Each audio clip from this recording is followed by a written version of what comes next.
So I got asked by a beginner, Ricky, how do I prepare for an earning report and what exactly is it? And that's exactly what I'm going to be answering in this video. I hope that I answer all of your questions about earning reports. If you still have questions after this video, please do not hesitate. Just comment down below or shoot me a direct message via Discord or via Instagram, which is all linked in the description of this video.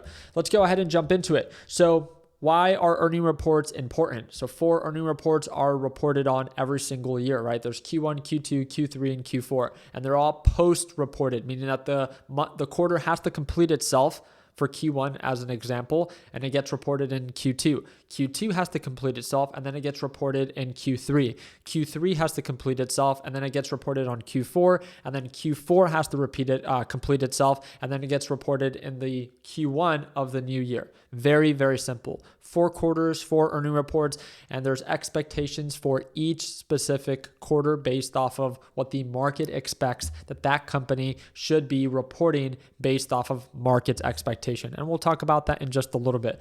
The reason that these are so important is that if the companies exceed market's expectations, sometimes the company can skyrocket.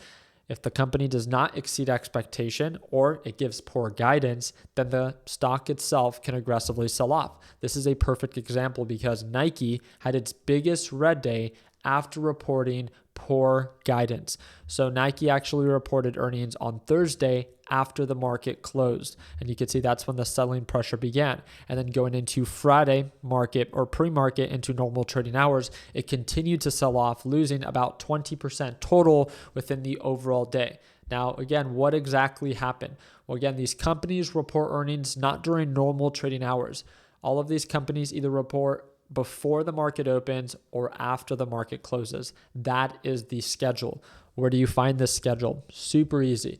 You can literally Google search whatever stock it is that you are wanting to pay attention to on when they're going to report earnings and literally look it up. Like, when does Nike report Q2 earnings? And then it should break it down for you. There are a lot of websites and pages and social media accounts that literally track on a weekly basis what companies are going to be reporting earnings next week. So the really cool thing about it is even my YouTube channel, every single Sunday at 6:30 p.m. Pacific Standard Time, I go live.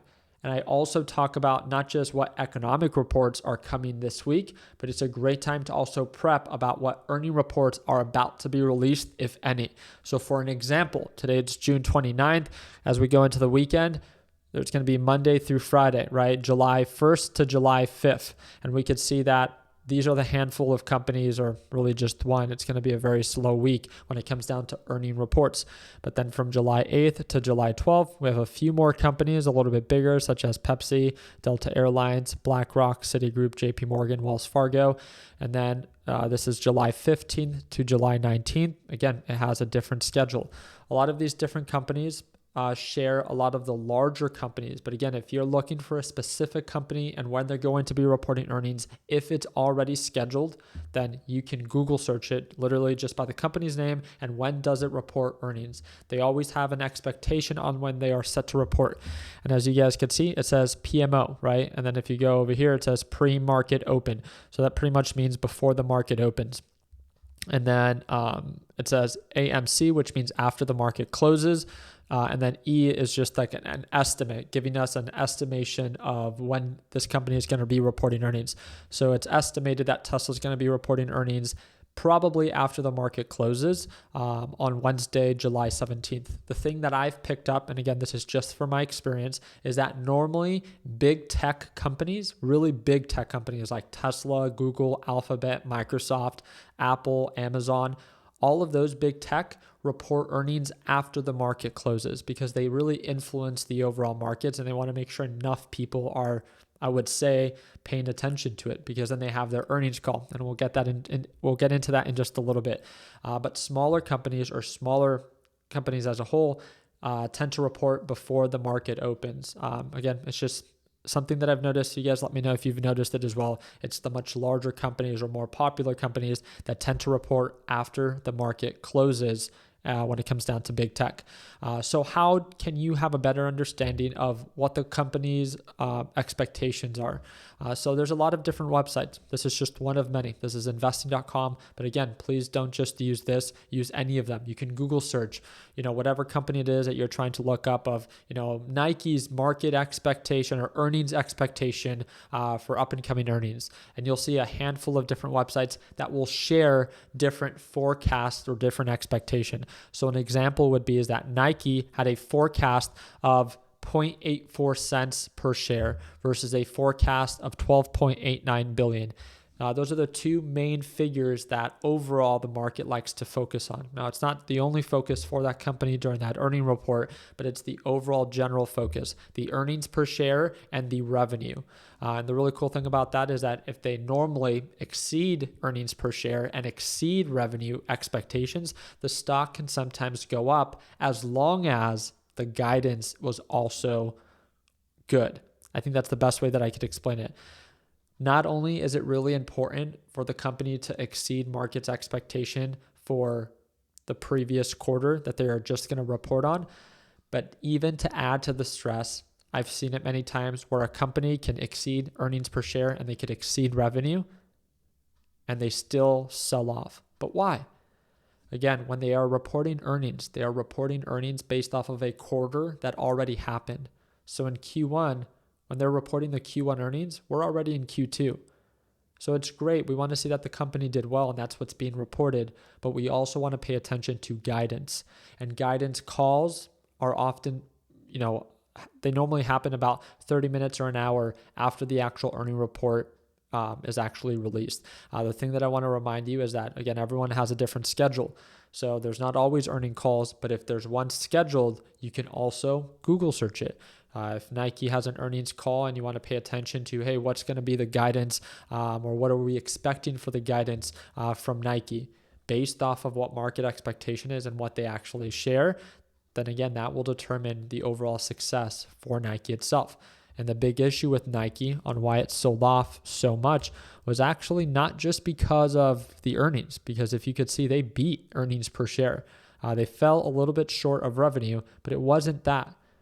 The big reason that Nike sold off was due to its poor guidance for 2025. The company reported that their guidance, their projection for 2025 is slower growth, even worse than what the market was expecting. And you have to think about it, for investors, that is not good news. So when that was announced by the company that, hey, we're not expected to do very well, we're lowering our guidance for 2025, that isn't very attractive to investors. And then you can see why, again, a lot of investors might want to consider selling. There's panic selling that kind of just, flows into it. And now that makes more sense on why we saw such a sell-off versus, this earnings per share was definitely not bad and the revenue wasn't horrible. I've seen it before where a company can miss earnings and miss revenue, but their guidance is better than expected for up and coming quarters or things are getting better.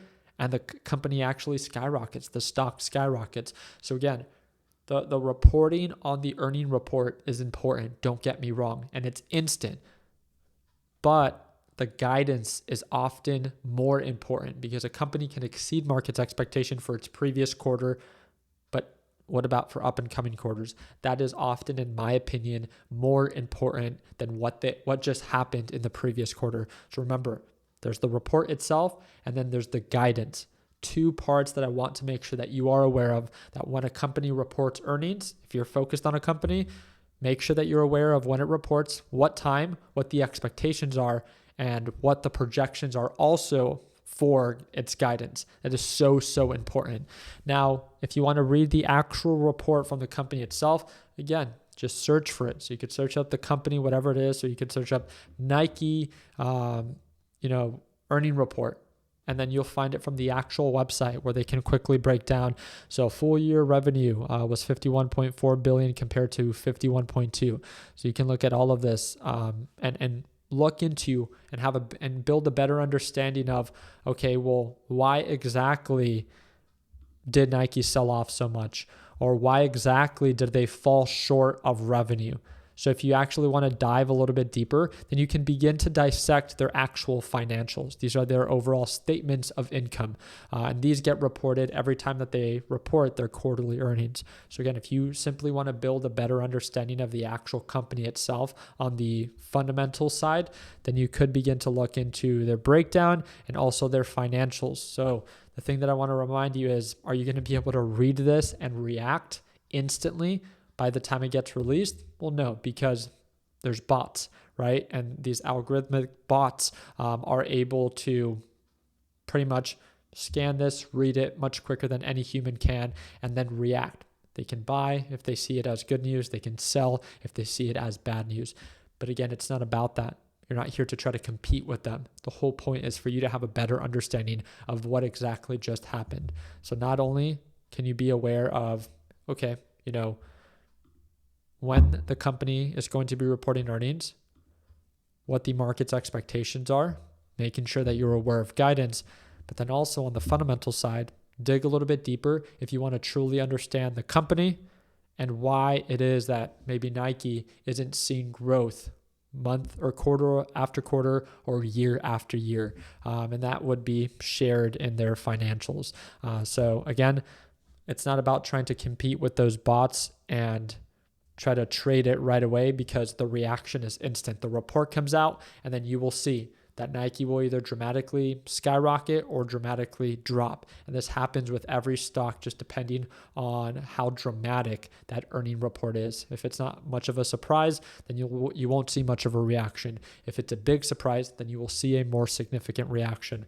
I really hope that I answered most of your questions that you might have about earning reports, but I just wanted to make sure as we go into this next session of earning reports and earning season, you know exactly how to look for whatever stock it is that you want to be aware of when it reports earnings, what the market's expectation is, to be aware of guidance and the importance behind it, but then also to be able to understand that you could begin to look into their fundamentals if that's ultimately what you want to do. So I appreciate your time. I hope that earned you a thumbs up.